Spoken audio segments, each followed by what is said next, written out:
எப்போவுமே ஒரே மாதிரி போகிற ஈவினிங்கை கொஞ்சம் டிஃப்ரெண்ட்டாக மாற்றலாமேன்னு சாயங்காலமே கொஞ்சமாக பருப்பு வடைக்கு ஊற போட்டிருந்தேன். கொஞ்சம் லேட்டாக தான் பருப்பு ஊற போட்டதுனால பாப்பா எழும்பி வர்ற வரைக்கும் பருப்பு ஊறலை. அதுக்கப்புறமா தான் பருப்பு ஊறி கரெக்டாக வந்துருந்துச்சு. அவளை வச்சுட்டே இந்த பருப்பு வடையுமே பண்ண ஆரம்பிச்சாச்சு. இந்த மாதிரி வடைலாம் எங்கள் வீட்டில் பண்ணி கொஞ்சம் நாள் ஆயிடுச்சு. அதனால் பாப்பாவுமே ரொம்பவே லைக் பண்ணி சாப்பிட்டா. பாப்பாவுக்கு வடைனா ரொம்பவே பிடிக்கும். நான் டீ போட்டிருந்தேன் இல்லையா, அவளுக்கு வந்து காஃபி குடிச்சு தான் பழக்கம், டீ குடிச்சு பழக்கம் இல்லை. அதனால டீ குடிக்கும்போது ஒரு டிஃப்ரெண்ட்டாக ஒரு எக்ஸ்பிரஷன் வேற கொடுத்தா. அதுதான் பார்க்குறக்கு எனக்கே ரொம்பவே காமெடியாக இருந்துச்சு. வேற எதுவும் சொல்லியிருந்தாலும் பரவாயில்ல, அந்த டீயை குடிச்சிட்டு அம்மா இது என்னதுன்னு கேட்டுட்டா. அதுதான் எனக்கு ரொம்பவே சிரிப்பாக போயிடுச்சு.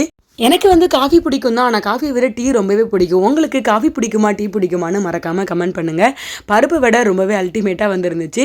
பாப்பா என் கூடவே சேர்ந்து அதில் உள்ள ஒவ்வொரு பொருட்களையும் நான் போடுறேன், மோஸ்ட்லி உப்பு நான் போடுறேன்னு அடிக்கடி அவள் சொல்லுவா. அது ஏன்னு எனக்கு தெரியாது. சமையல் பண்ணிட்டு இருக்கும்போது உப்பு போட போயிட்டா மட்டும் ஆமாம் நான் போடுறேம்மா அப்படின்னு பாப்பா வந்துடுவா.